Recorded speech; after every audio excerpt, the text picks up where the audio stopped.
옛날에 청년 때 시골 교회에 봉사하러 간 적이 있었습니다. 남녀 청년들이 굉장히 더운 여름에 비지땀을 흘리면서 여름 성경 학교를 이제 잘 마쳤어요. 그리고 이제 하루 정도 쉬는 시간을 가졌는데 그 마을에 이제 저수지가 있어가지고 그곳에 가서 이제 수영을 하면서 놀았습니다. 그런데 한 자매가 튜브를 타고 조금 깊은 곳으로 이제 가서 장난을 치다가 그만 몸이 튜브에서 쑥 빠져나오게 됐어요. 그래가지고 이제 보니까 자기 발이 닿지 않는 그런 깊은 물이었어요. 그러니까 뭐 얼마나 놀랬겠습니까? 막 허우적대고 소리를 지르고 막 그랬죠. 근데 저는 뭐 그 당시 수영을 잘 못했지만 제가 제일 가까이 있었기 때문에 제가 이제 뛰어들었습니다. 그래가지고 그 자매 가까이 갔는데 이미 물을 좀 마신 그 자매가 막 살겠다고 두 팔로 제 목을 꽉 이제 잡는데 같이 빠져 죽는 줄 알았습니다. 다른 형제들이 빨리 와가지고 도와서 이제 무사히 나올 수 있었어요. 그래서 아무도 다치지 않고 그 자매도 살 수 있었습니다. 그 자매는 평상시에는 굉장히 아주 부드럽고 또 아주 유약해 보였어요. 목소리도 그렇게 크지도 않고 그랬는데 그렇게 힘이 센 줄은 몰랐습니다. 우리가 종종 물에 빠진 사람은 온 힘을 다해서 발버둥을 치게 되는데 그러다 보니까 그를 구하러 간 사람이 같이 위험에 처할 수가 있죠. 그래서 구조대원들은 어떻게 합니까?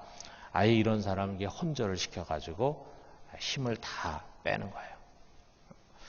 그래야 자기 방법대로 마음껏 그를 구조할 수 있어요. 그래야 또 그 물에 빠진 사람이 결국은 살게 되기 때문입니다. 여러분, 우리의 신앙을 돌아보면은 바로 이와 같습니다. 종종 하나님의 은혜와 역사를 방해하고 가로막는 것이 다른 무엇이 아니라 내 속에 있어요. 내 속에. 내가 너무 힘을 주고 있습니다. 내 스스로 하려고 하는 의지가 너무 강해요. 그 의지가 강할수록 우리도 모르게 하나님의 은혜와 능력을 가로막게 됩니다. 여러분, 우리는 스스로 사는 존재가 아니잖아요. 우리는 유일하게 스스로 사시는 분, 곧 하나님을 의지하면서 살아가는 존재입니다. 그것을 가르치는 가장 좋은 비유가 오늘 우리가 읽은 이 포도나무 비유예요. 하나님은 농부시고 그리고 우리 주님은 포도나무고 우리는 거기에 붙어있는 가지다 그랬어요. 포도나무 역시 스스로 자라는 야생이 아닙니다. 농부가 잘 돌봐야지만 자랄 수 있는 나무라 이거예요. 이것을 통해서 예수님 역시 자기 스스로 사시는 분이 아니고 하나님 아버지께 의존하는 분임을 고백했어요. 요한복음 5장 30절에 보면은 내가 아무것도 스스로 할 수 없노라. 예수님 스스로 난 아무것도 스스로 할 수 없다. 그분 역시 하나님 아버지께 의존하며 사는 분이라는 것을 고백합니다. 자, 그렇다면은 그런 포도나무의 가지는 어떻겠어요? 당연히 가지는 포도나무에 붙어 있어야지만 살 수 있고 그래야지만 포도 열매를 맺을 수 있다 이거죠.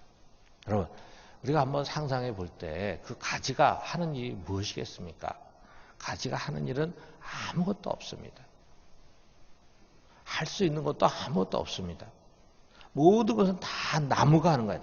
나무가 제일 밑에 뿌리에서부터 부지런히 물과 양분을 빨아들입니다. 그리고 그것을 부지런히 줄기를 통해서 저 나무 끝에 있는 가지까지 다 전달하는 거예요. 그럼 가지는 그 나무 줄기로부터 전달된 물과 양분을 받아가지고 살게 됩니다. 그래서 그걸 가지고 저절로 열매를 맺는다 이거예요. 가지가 할 일은 오직 하나예요. 나무에 잘 붙어 있는 것입니다. 나무 안에 거하기만 하면 됩니다. 뭘 하려고 할 필요가 없어요. 그냥 가만히 자신을 나무에 맡기면 나무가 다 알아서 해줍니다. 이게 5절에 있는 것처럼 나는 포도나무여 너희는 가지라. 그가 내 안에 내가 그 안에 거하면 사람이 열매를 많이 맺나니 나를 떠나서는 너희가 아무것도 할 수 없습니다. 여러분 이 예수님 말씀 보세요. 나를 떠나서는 너희가 아무것도 할 수 없다. 여러분 이 예수님의 말씀 믿으십니까? 나를 떠나서는 너희는 아무것도 할 수 없다. 이것이 우리 뼛속 깊이 체득되어야 할 진리의 말씀이에요. 이 원리, 우리가 단순하게 자연의 법칙에서도 그 가지가 나무에서 떨어져 나가면은 어떻게 될지 잘 알잖아요. 그와 똑같아요. 우리는 주님을 떠나서는 아무것도 할 수 없는 전적으로 무능한 존재, 전적인 무능입니다. 주님을 떠나도 우리 나름대로 조금 뭔가는 할 수 있다. 이거 아니에요. 우리는 아무것도 못한다. 이거죠. 이것은 우리에게 무력감을 느끼게 해주는 거예요. 여러분, 나는 무기력한 존재입니다. 나는 무엇인가를 할 수 있는 사람이 아니라 할 수 없는 사람이에요. 그런데 이 무력감이라고 하는 것이야말로 신앙의 첫걸음이고 신앙의 마지막 걸음이에요. 신앙의 첫걸음인 것은 내 노력과 나의 의지로는 불가능하다면서 자신의 의를 내려놓을 때 비로소 우리는 하나님의 의를 온전히 받을 수가 있어요. 믿음으로. 신앙의 마지막 걸음인 것은 우리가 믿음으로 의롭다함 받은 다음에 예수 그리스도를 닮아가는 거룩한 성화의 길을 가는데 그 성화와 영적 성장 역시 내 힘으로 내 노력으로 하는 것이 아니에요. 그것도 역시 우리의 힘으로는 할 수 없다는 것을 우리는 고백합니다. 여러분, 우리는요, 주 안에 거하지 않으면은 정말 아무 쓸모없는 존재가 되고 맙니다. 여기 6절에 예수님이 또 이렇게 말씀하시잖아요. 사람이 내 안에 거하지 아니하면 가지처럼 밖에 버려져 마르나니 사람들이 그것을 모아다가 불에 던져 사르느니라. 주 안에 거하지 않으면 그냥 밖에 버려진다. 다 말라 비틀어진다. 아무 영적인 영양분을 받지 못하니까 다 말라 비틀어져. 그럼 마지막에 어떻게 됩니까? 불쏘시개로 불 속에 던져져요. 나무에 붙어 있을 때는 그렇게 멋있고 화려하고 열매도 많이 맺고 좋았는데 거기서 딱 떨어지자마자 이처럼 아무 쓸모없고 비참한 존재가 된다 이거죠. 여러분 우리는 바로 이런 존재입니다. 우리가 잘난 거 아무것도 없어요.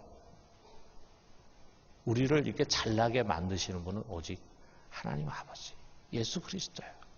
여러분 이 철저한 무력감, 무용감 바로 여기서 비로소 우리는 기도하지 않을 수 없음을 알게 되는 거예요. 우리는 기도하지 않으면 살 수 없어요. 그래서 왜 우리가 기도라고 하는 것을 영혼의 호흡이다. 우리 호흡이라는 것은 안 하면은 며칠을 안 해서 우리가 살 수 있는 것도 아니고 몇 시간 안에서 살 수 있는 것도 아니고 우리가 호흡이라는 것은 단 5분만 안 해도 우리 죽잖아요. 그런 것처럼 우리는 기도하지 않고는 살 수 없는 자들이다. 그래서 정말 기도의 소중함을 뼛속 깊이 깨닫게 된다. 저 자신을 돌아보아도 그렇습니다. 기도를 소홀히 하고 기도의 나태한 원인이 뭔가 이 기본적인 진리를 또 잊어버려요. 그래서 어느 사이에 나도 모르게 내가 잘할 수 있다고 생각해요. 기도하지 않고도 잘할 수 있다고 생각해요. 나의 경험, 지금까지의 내 목회 경험이 있잖아요. 나의 능력, 이걸 자랑해. 내가 꽤 잘났다고 생각을 합니다. 내 의에 사로잡히고 자신감으로 가득 차 있어요. 사람들의 인정과 칭찬에 우쭐해져 있습니다. 그게 아니면 어떻게 되겠지 하는 그런 요행에 나를 맡기는 거예요. 그러면서 많은 실패를 경험했습니다.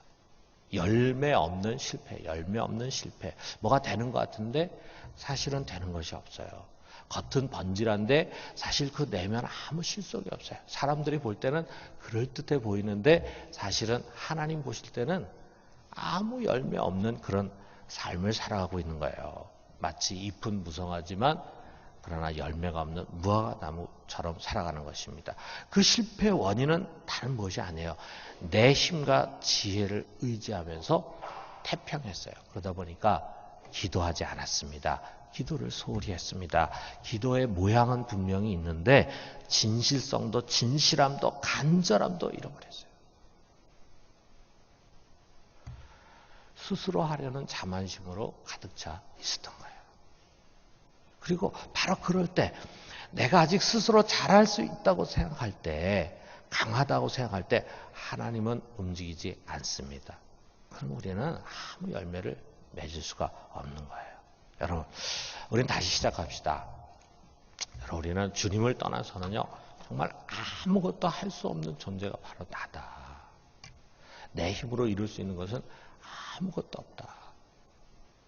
내가 지금까지 뭔가를 이룬 것은 내 힘으로 한 것이 아니라 남으로부터 공급받은 힘과 능력으로 한 것. 다시 말하면 주님이 하신 것이다. 여러분 이거 믿으시죠? 지금까지 여러분과 내가 어떤 열매를 맺었다면요, 그거는 전적으로 주님이 하신 거예요. 어느 한순간에도 우리가 그분을 의지하지 않고 그분을 떠나면요, 우리는 과거에 아무리 우리가 화려한 열매를 맺고 화려한 경력을 갖고 있었다 해도 아무 무용한 존재, 쓸모없는 존재로 곤두박질 치게 되는 것입니다. 우리가 할 수 있는 것은 오직 주 안에 거하는 것입니다. 그리고 내게 능력 주시는 자 안에 있으면은 나는 무엇이든지 할 수 있는 강한 사람이 되는 거예요. 그분만 우리가 의지하는 것입니다. 큰 일뿐만이 아니라 작은 일도 마찬가지고, 우리가 교회 사역뿐만이 아닙니다. 여러분 가정에서, 또 우리 직장에서, 우리가 당면하는 수많은 일들 앞에서 우리는 내가 할 수 있다 이런 생각을 내려놓고 오직 예수 그리스도 우리 하나님 아버지만을 의지해야 하는 것입니다. 여러분 우리가 바울을 보면요, 그는 정말 자랑하고 의지할 것이 많은 사람이었잖아요. 그의 태생부터 시작해가지고 어떻게 보면은 가장 화려한 경력을 가진 사람이었죠. 또 예수를 믿고 난 다음에도 그는 사역자로서 다른 사역자는 전혀 다른 아주 탁월한 사람이었잖아요. 하나님이 특별히 바울에게 많은 계시를 줬어요. 그래서 가장 많은 성경을 쓰게 했어요. 그는 또 우리는 이해할 수 없지만 3층전까지 올라가는 신비한 체험을 많이 했어요. 그만큼 하나님 귀하게 쓰였습니다. 그러나 하나님이 그를 계속해서 귀하게 쓰기 위해서 꼭 필요한 것이 있었습니다. 그것이 뭐냐? 바울로 하여금 끊임없이 스스로 약한 자로 머물게 하는 거예요. 스스로 약한 자. 자기 자신이 항상 아무것도 할 수 없는 무익한 종이라는 생각을 가질 수 있도록 하는 거예요. 그래서 이것을 위해서 어떻게 했습니까? 그의 몸에 육체의 가시를 하나님이 주신 거예요.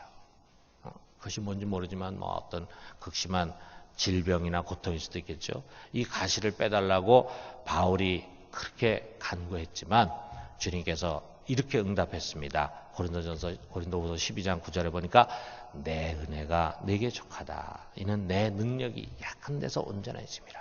내 능력은 누구든지 자신을 약하다고 하는 그곳에서 온전하게 역사한다라고 하는 말씀이에요.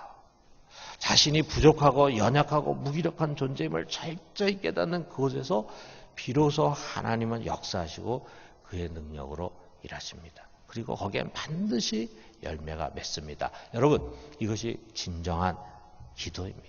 기도는 내가 할 수 없음을 인정하고 하나님을 전적으로 의지하는 행위입니다.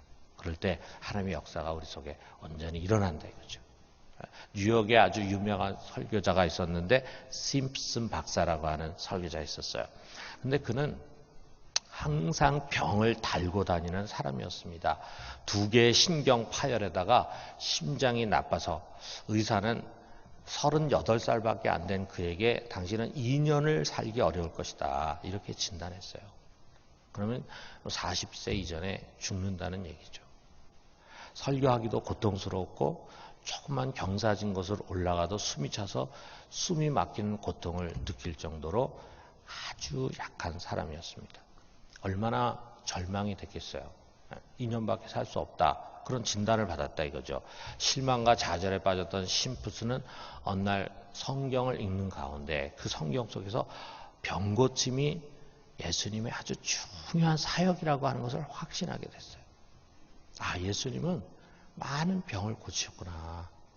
지금도 그는 병을 고칠 수 있는 분이구나. 그리고 얼마 뒤에 산책하던 중에 한 통나무에 걸터 앉아가지고 기도하기 시작했습니다.